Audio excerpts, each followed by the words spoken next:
Action Radio Philippine Standard Time, las 6:01. This time check.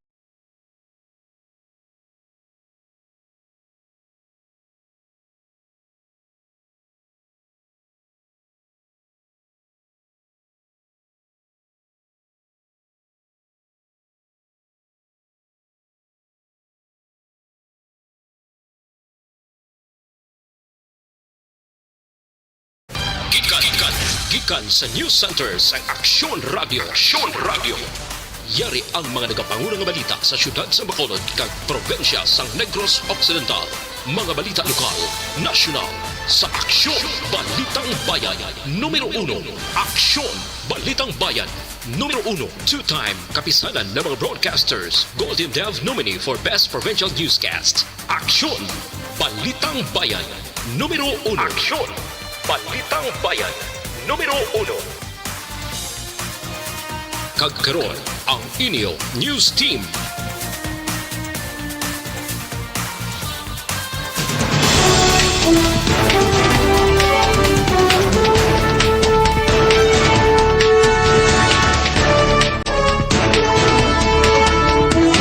Sa ato nagapanguna ang mga pangulong dinalan sa mga balita lokal, presyo sang manok kag karne sa Bacolod nagsaka ini tubtub 40 pesos kada kilo. HPG Negros nagpaandam sa bagong modus nga pasa benta bawi. Sa balita nasyonal, tao nga nabakunahan na hindi sa gyapon hilway sa COVID-19. Ruptured aortic aneurysm kabangdanan sang kamatayon ni Christine Dacera. Maayong aga Bacolod, may aga bilugabahin sa Western Visayas. Karon nga adlaw Huwebes, Enero 28, 2021. Ang inyong news team, Aksyon Dorel Cabal. Kag-Action Boy Duran, ang mga balita lokal pagkatapos lamang sini.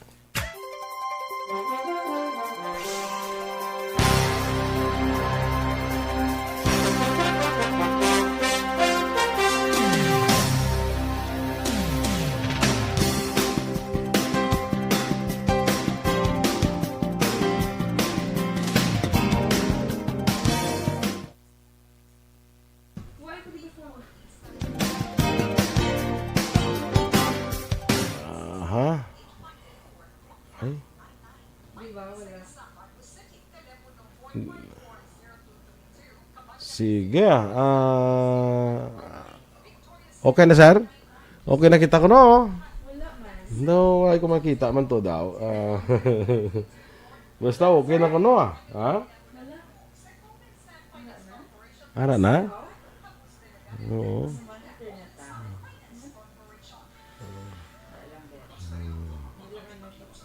Ako wala man gani, oh.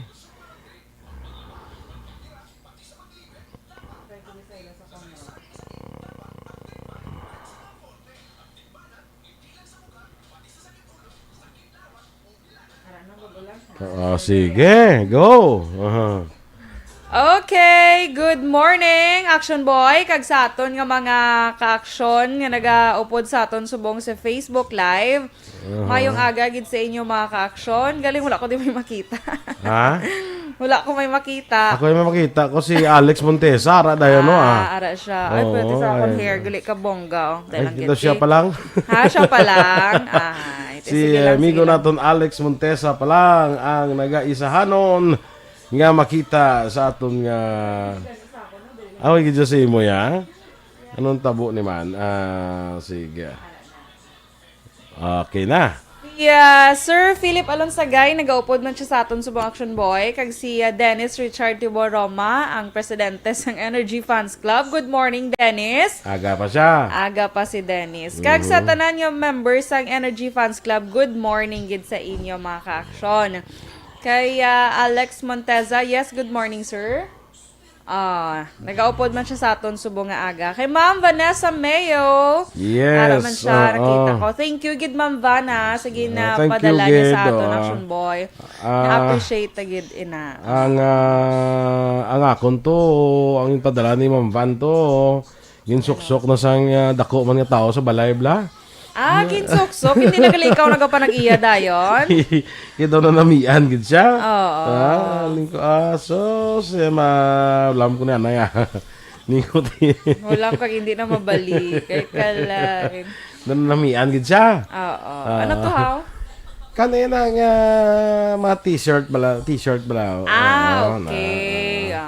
Perfect. Namian sa sang color, namian sa sang tela. Ate kay Go saya gali. Ay, di mo, isa, bulos lang kami, busla na lang kami na sa amon nga maginasuksok. Di kulang lang guro uniform mo susukon yan, di ba? Lain. Sige lang nga. Niko, do sa imo na ako. Yan, uli ko muna. Sige. Huli ko muna akong mag-midjol. Ano tawag sa na ganyan? Ano ga, puti-puti na wala? Kwa na. Luspaw na.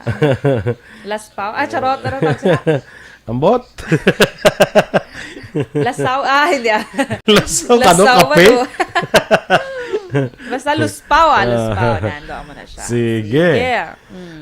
Sakay Maria Luisa Melos, good morning dara sa imo.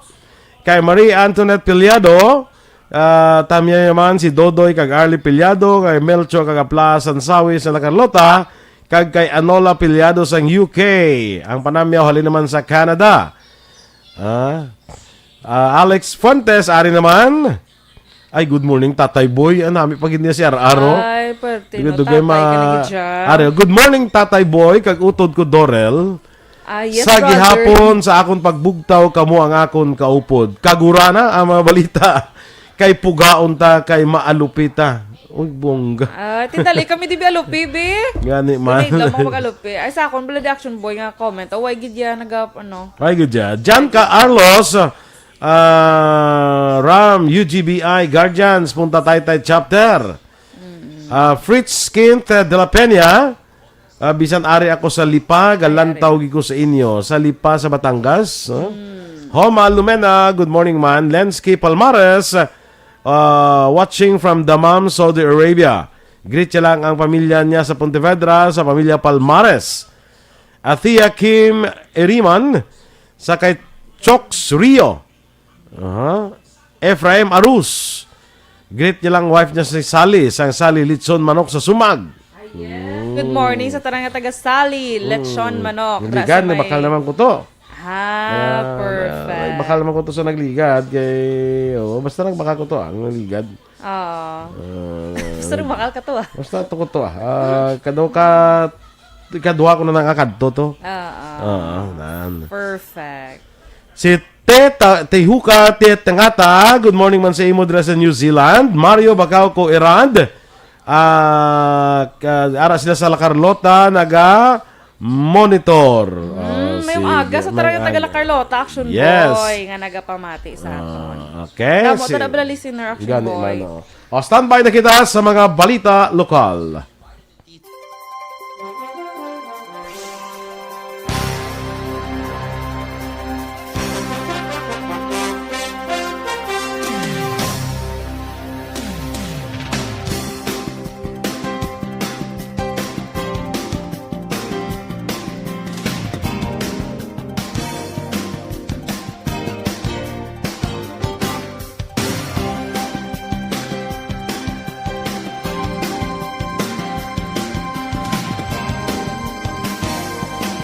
Número 1. Action Radio Philippines Standard Time, 10 minutos na nagaligad sa tak ng alas 6. Detalye na sa mga balita lokal. Nagsaka sa halos 30 tubtob 40 pesos ang presyo sa kada kilo sang manok kag karne nga nabaligya sa tatlo ka mga merkado sa siyudad sa Bacolod. Ini ang ginkumpirmahan ni Executive Assistant Ernie Pinada, yang man ang tagpamuno sang Local Price Monitoring Unit sa siyudad. Suno kay Pinada, ini nga sitwasyon ang resulta sa nagdubo nga supply sa produkto bangod sa epekto ang indulot sa COVID-19. Duga pa ni Pinada, kadamaan sa mga negosyante nga nagasagod sang manok kag kasapatan ang nag-adjust sa kadamuon sa ilang produksyon bangod sa kaperdihan nga ilang eksperyensya sa atong panahon nga nang istrikto pa ang inapatuman nga home quarantine status sang syudad sa di nag-iwat man ang baklanay. Suno pa kay Pinada, base sila pinaka-latest nga price monitoring, hindi lamang ang presyo sang karne kag manok ang mayara sang natabo nga pagsaka, kundi ini ang inalakipan man sa pila ka mga produkto pareho sang mga panakot kag utanon. Production nagnubo, ang tao sa sinilang ay nag-indisikyo daw damo naman nakadwa, ang demand nagsaka, ang production nagnubo, si Executive Assistant Ernie Pineda. Nagpaandam ang Negros Occidental Highway Patrol Group o HPG Negros angot sa bag-o nga modo sa karon nga ginatawag Pasa Benta Bawi sa advisory sang HPG. Ang Pasa Benta Bawi isa ka sa isang modus nga sekreto nga ginabutangan sang GPS sang taiya sang salakyan nga ginabaligya sa ibang nga tao paagi sa assume balance sale kag sa masami ang nasambit nga salakyan ginabutang sa kasino kag nagasaylo-saylo sang tag-iya tubtob nga mabakal sang isa ka masaligan nga buyer.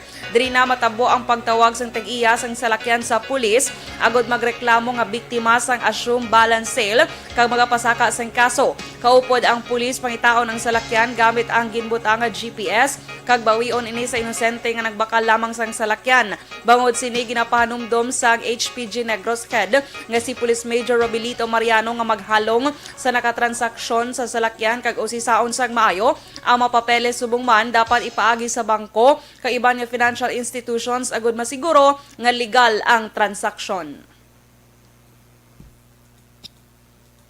Kung talagang yung pag-iingat, lagi nating isa sa isip yan, sir. Lalo-lalo na kung ang involved is malalaking halaga ng ating kagamitan. Like yung mga sasakyan, sir, malaking bagay po yan. Ang kabagin sa pahayag ni HPG Negros Head Police Major Robilito Mariano. Nakumpiska naman sa Philippine Drug Enforcement Agency o PDEA kaysang kapulisan sa siyudad sang Dumaguete sa Negros Oriental ang 3.4 milyones pesos nga balor sa ginasuspetsuan shabu sa ginakabig high value target sa isla sang Negros sa sadtong Lunes ang gabi Enero 25. Ginkilala na nakpan sa kay Ronald Japon, 37 anyos kag residente sang barangay Mangnao, siyudad sang Dumaguete. Sunod kay PDEA Negros Occidental Head Nicolas Gomez, ginumpisahan sa ilahanay ang transaksyon matapos nibaluan nga may dako nga kilo sang shabu nga masulod sa isla gikan sa Manila. Duha pa ni Gomez ginkasugdan sa PDEA asset kag ni Japon nga i-deliver ang shabu sa Bacolod apan sang ulihi ginpakamaayo nga kuhaon sa siyudad sang Dumaguete.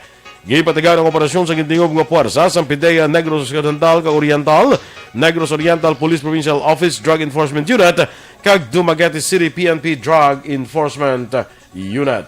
Ito Bacolod naman na. Yes sir, initial transaction naton sa droga di sa Bacolod. Bali ang baklanay ba Bacolod o kaya lang base ka ano sila. So kuha naman na ato na sa Dumaguete. Pag dito ginato nakuha ang subject kag ang package. Si Negros PDEA Negros Occidental Head Nicolas Gomez. Ginkompirmar sa Bacolod City Police Office City Drug Enforcement Unit o kon BCPO DEU nga may mga street-level individual nga nagapasangkad sa drug operations sa syudad sang Bacolod. Suro kay BCPO DEU Head Police Captain Paul Vincent Pendon, may mga bag-o nga ngalan nga nagtuhaw kag amat-amat nila gina-identify nga amo karon ang subjects ng ilang monitoring kag surveillance. Suno kay Pendon ang sadto kilala nga mga drug group leader ang hindi na makita diri sa syudad sang Bacolod. Dugang pa ni Pendon kung may dako nga volume sang shabu ang magsulod sa syudad sang Bacolod ila ini ginapalapta o kung ginalapta-lapta para kon ma-intercept hindi bilog ang makuha. Base sa mga impormasyon na bato ni Pendon, ang volume sang shabu halin sa probinsya sang Cebu kag nagalabay sa San Carlos City pasulod sa syudad sang Bacolod. Ang shabu nga halin sa Manila ginapaagi naman sa parcel distributors kag ginasulod sa karton agod hindi dali-dali nga mamonitor sang kapulisan. Samtang patay ang isa ka 48 anyos nga lalaki matapos ginbuno sa isa ka babae. Walas 8:30 ang takna sang Martes ang gabi sa sitio Lublob, Barangay Magalion, Cadre, Banwa sang Moises Padilla. Ginkilala na patay sa kay Rene Lusaran kag ginkilala naman ang suspetsado sa kay Marlene Bargayo, 49 anyos. Sa pagpangusisa ni Moises Padilla PNP Commander Police Captain Randy Babor, ginaligar nga nakainom ang biktima kag ginaboy sang bato ang balay sang suspetsado. Tungod sila nagwa si Bargayo nga may dala sang kutsilyo, apang hinali na lamang siya ginakos ni Lusaran, rason nga nagpaginpadlo sila kag nabuno ang biktima. Voluntaryo naman nga nagsungka sa kapulisan si Bargayo matapos mahimo ang krimen kaysa karon preso na sa custodial facilities ang Moises Padilla PNP. Naglabot naman sa 22,845 ang kabilugan nga kaso sa COVID-19 sa Western Visayas matapos ginanunsyo sa DOH-6 ang 47 ka bag-o nga kaso. Nanguna ang probinsya sa Iloilo sa may madamo nga bag-o nga kaso nga may 24, ginasundan sa Iloilo City nga may 11, Aklan nga may 8, Bacolod City nga may 4. Samtang 46 ang bag-o nga recoveries nga nagdala sa kabilugan nga 21,176 kag 3 ang bag-o nga napatay nga nagdala sa kabilugan nga 696. Yara naman sa 967 ang aktibo nga kaso ng COVID-19 sa bug-os nga Western Visayas.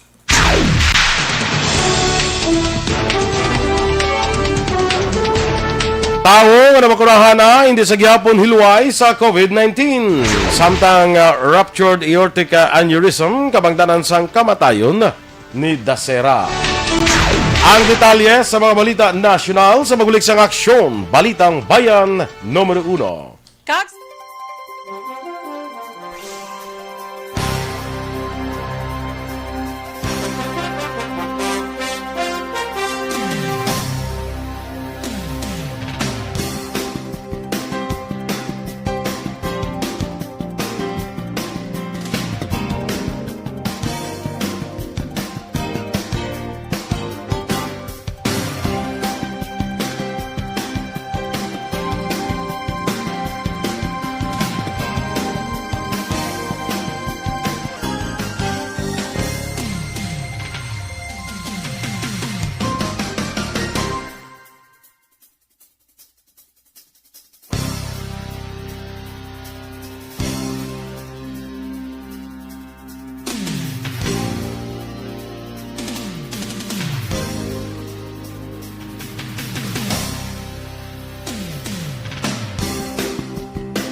morning, liwat, mga ka-aksyon.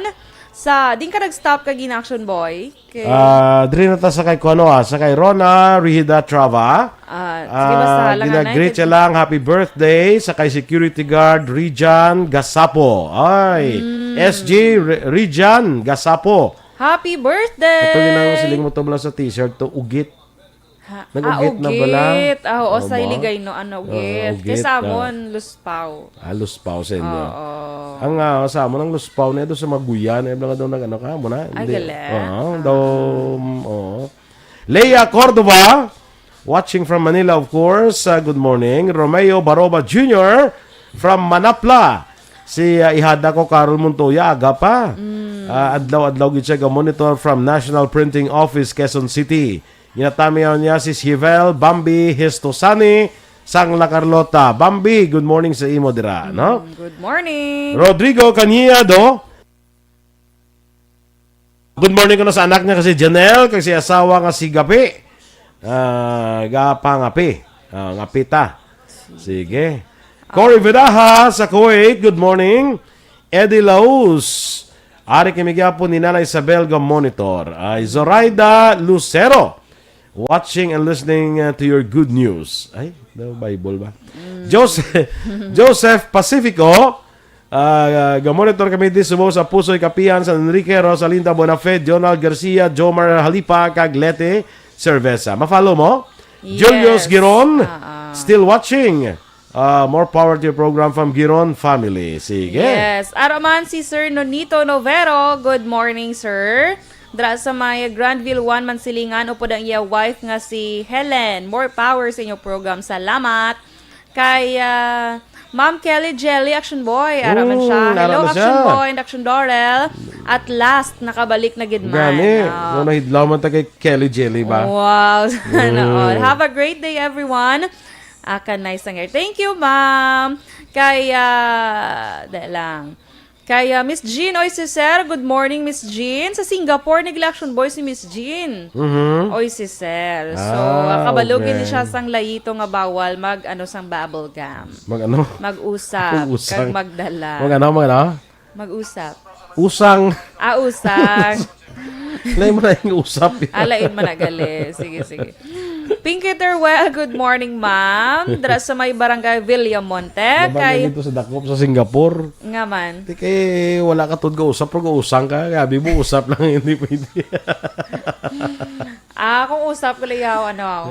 Ang usap, Sige, bigay para lang maintindihan. daw usapon mo daw. Basta daw maamo mo na Hindi grosla. kuya, gusto ko may explanation. Ray Maquistares, good morning. Kaya Danny Pones Salomante, araman siya. Kaya Romeo Alisbo Talde, good morning sir. Dra sa may La Carlota. Again, Yes, mayong aga sa tara niya. Taga La Carlota, kag La Castellana. Robert Roma, good morning sir. Erla Vega, kay Carlos Sasota, good morning sir and ma'am. Tamyaw ko lang Bert Sasota sa Lagranhaga, Pamati, Subong. Uy, salamat. Kaya Abraham Ortega, good morning Action Boy. And Action Dora watching from KSA, Riyadh. God bless. Thank you. Kay Robert Roma, hi Dorel, musta? Ay, kalain. Okay lang, sir. Ikaw, musta? Okay, sige. I hope okay ka lang na, sir, ha? Kagita lang, doon ni musta ka na? Araw man si Hill Serna III, si Yolanda Alcayaga Galiegar. Galiegar. Good morning. Si nagapamatig siya sa atin. Si Francisco Oplas. Good morning sa imo, sir. Krami Kanish. O, yung ka bungga niya ngalan, no? ngalan. Krami Kanish. Good morning sa imo. Okay. Sige. Rose Wenner sa Germany. Good morning dira kay Susan Jaime Allen dira sa Houston, Texas. Advance happy birthday naman ko na. Advance happy Valentine's Day gali. Nagapa-greet si Alex Monteza. Sige. Okay. Standby na kita sa aton mga balita nasyonal.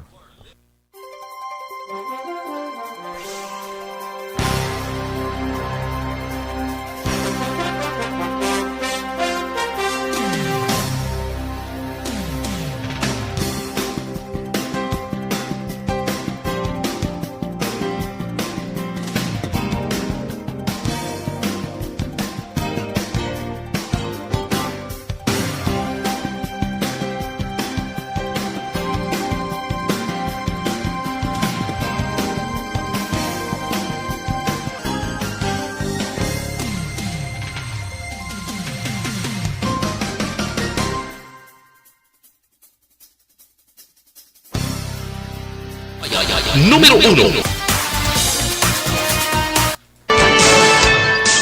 Action Radio Philippines Standard Time, las 6:25. Detalye na sa aton mga balita nasyonal.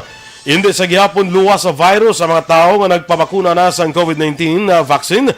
Bagod mahimo sila sa gihapon matapikan sang virus. Bagod wala man sang perpekto nga bakuna. Ginpahayag ni Dr. Lulu Bravo, Executive Director sa Philippine Foundation for Vaccination, nga kung ginapahayag 95% o kung 70% ang kaepektibo, may porsyento sa gihapon nga hindi maging epektibo ini depende sa pagbaton sang lawas sa isa ka tao. Mas nga hindi magkumpiyansa suno kay Bravo ang mga bago bakuna pa lamang, bagod kalabanan nagalambot pa sa pila ka semana antes makahimo sang immunity ang lawas ng tao, base man sa pahayag sa United States Center for Disease Control and Prevention. Sa tiyon nga patagyuno naman ang vaccination program, mahimo maapektuhan man ini sa pag-control sa temperatura sa naglayan nga kayunan kag lugar sa mga clinical trials nga kontrolado ang palibot. Nagwa sa findings ang Philippine National Police Crime Laboratory nga natural cause ang kamatayon sa flight attendant nga si Christine Dacera. Nagwa sa medical reports ang PNP Crime Lab na petsahan Enero 11. Apang kahapon lamang nga adlaw ginpasa sa Makati prosecutor nga napatay si Dacera bangod sa ruptured aortic aneurysm nga amo ang resulta sa pagtaas ng blood pressure. Nagwa nga homicide ang natabo sa kaso ni Dacera bangod ang aortic aneurysm ginakonsidera nga medical condition. Ginasaad sa report nga ang paghimulos kay overdose sa drug hindi makaresulta sa aneurysm. Ginpasa naman sa PNP ang report sa Makati prosecutor nga mo nagapatigayon sa investigasyon sa kaso nga rape with homicide batok sa makaupo ni Dacera antes pa man ini nasapuan nga patay. Nakapasar na sa ikaduha nga pagbasa sang Kamara ang hagna nga nagatag sang puder kay Presidente Rodrigo Duterte nga ipaiway ang pagpasaka sang premium o kon sang premium sang Philippine Health Insurance Corporation o kon PhilHealth. Sa Viva Voce voting, naprobahan ang House Bill 8461 sa idalom sa sining hagna. Pag-amindahan ang Section 10 sa Republic Act 11223 o kon ang Universal Healthcare Act sa din natalana nga magsaka karon nga 2021 sa 3.5% gikan sa 3% nga premium rate contribution sang PhilHealth members. Nasaadsag na ang paghatag sang puder sa presidente nga i-defer o kung suspendihon ang scheduled PhilHealth premium rate contribution hike matapos ang konsultasyon sa matigilikom sang Department of Finance kag sang Department of Health. Ipatuman ang suspensyon sa PhilHealth premium rate hike kung may national health emergency, ilabi na kung nakadepende diri ang ikaayo sa publiko. Sunod naman sa isa sa mga authors ang hagna nga si Marikina Representative Stella Kimbo, magalambot lamang sa 12 bilyones pesos ang madula sa koleksyon sa kontribusyon sa PhilHealth gikan sa 86.8 bilyones pesos nga ginapabot makolekta sa tuig 2021 gikan sa mga miyembro. Ginpahayag naman ni House Committee on People's Participation Chairperson kag San Jose del Monte City Representative Rida Robes nga dako ang mabulig sa chartered chains o kon chacha para sa ekonomiya. Suno kay Robes nakahibalo siya nga tunga pa ang kon opinyon sa publiko sa economic chacha bangod sa mga implikasyon sini. Apang punto sang Lady Solon in kaso baguhon na ang mga ginatawag nga restricted economic provisions sa 1987 Constitution, mas madamo nga foreign investments na ang maingganyo nga magsulod sa pungsod nga magresulta naman sa mas madamo nga trabaho sa mga Pilipino.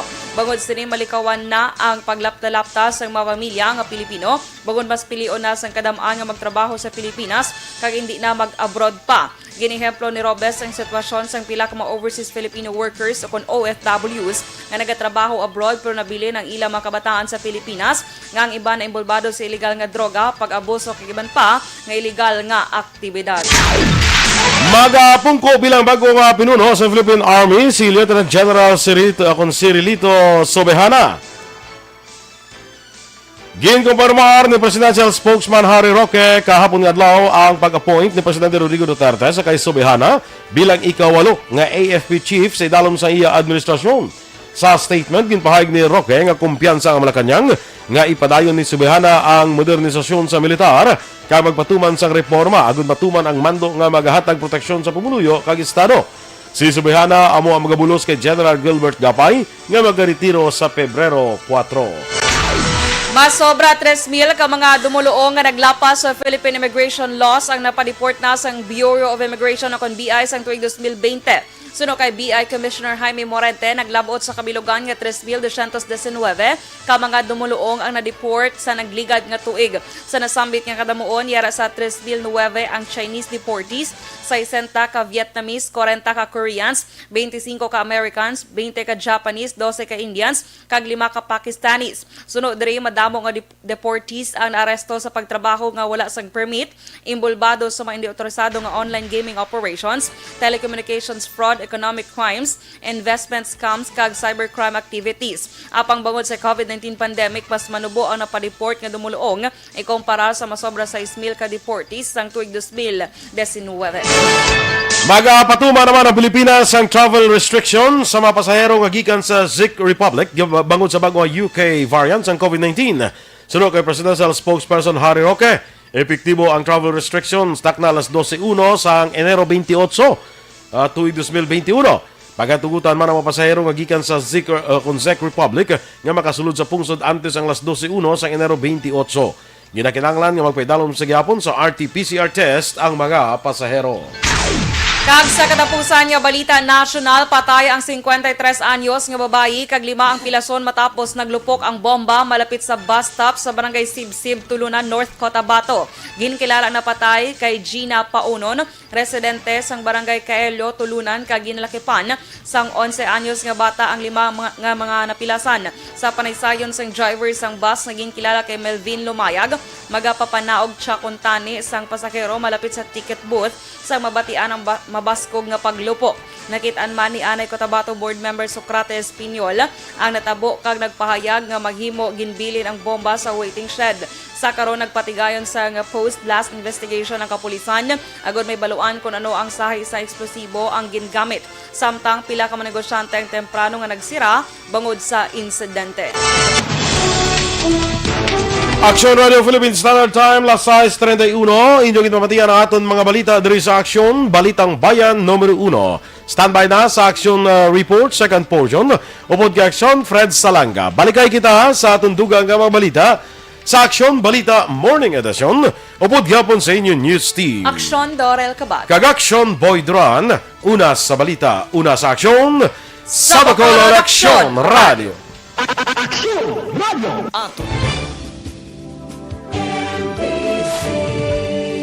Manila Broadcasting Company.